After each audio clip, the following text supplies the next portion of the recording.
Hello, everyone, and thank you for joining us. I'm Troy Wiggins. Recent developments on Capitol Hill in the Secret Service investigation, and two U.S. Senate candidates agreed to a televised debate just before the November election. Those two headlines prompted us to seek perspective. And joining us now to speak on those issues is a man who has found himself involved with both. U.S. Senator Josh Hawley. Thank you for being here, Senator. Absolutely, my pleasure. We'll start with the developments in Washington. The Senate's Homeland Security and Governmental Affairs Committee unanimously adopted the amendment you wrote, which requires the Secret Service to submit any and all information pertaining to the July 13th assassination attempt on former President Trump. What are you hoping to learn from the information? The truth. I mean, what we want is the truth. It's been 2 months now since the Butler assassination attempt, since the murder of an innocent civilian. Do you know the Secret Service is still not cooperating with congressional investigators? They're not turning over the evidence. They're not making witnesses available to us. They're not giving the documents. Why is that? I'd like to know. Listen, I've had multiple whistleblowers from within Secret Service come to me, give me information and details that the leadership of the Secret Service isn't disclosing. That's wrong. It ought to be the other way around. Leadership ought to be forthcoming. They ought to be cooperating fully. They're not, and now we're having to compel them to cooperate. I don't know what their problem is, but I do know the American people deserve answers. How much of this information will be available to the public? I hope all of it. I mean, listen, the public deserves to know. And that's why we do investigations, is to get this information and to make it public. This is why for every whistleblower who has come forward to me with a credible allegation, I have released their statement that has their information in it. And then I just this week released a comprehensive whistleblower report, 20-some pages long, that pulls together all the different whistleblower allegations, revelations related to Butler and now to the Palm Beach assassination attempts.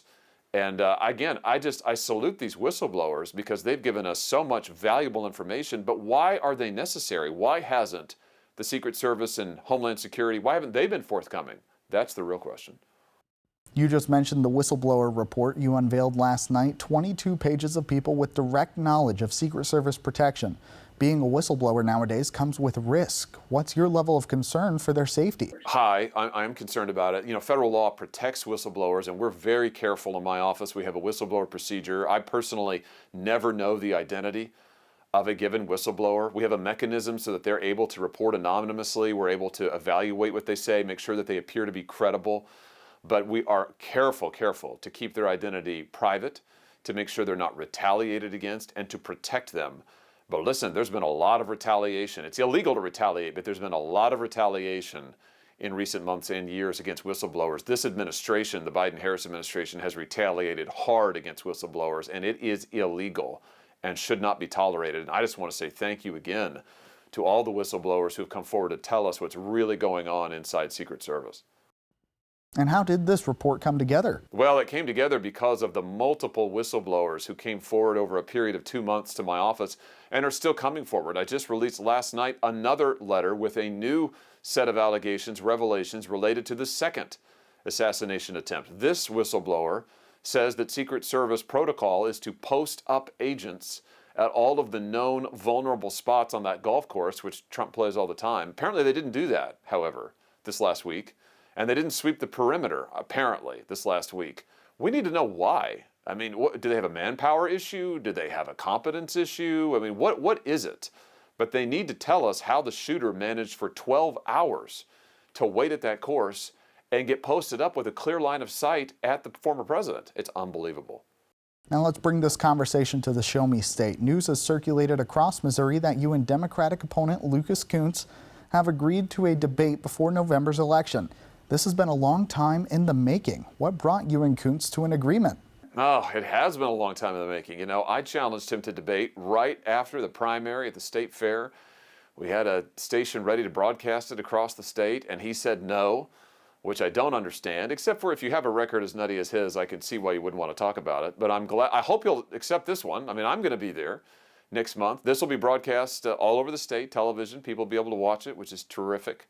So I hope he'll be there. We'll see.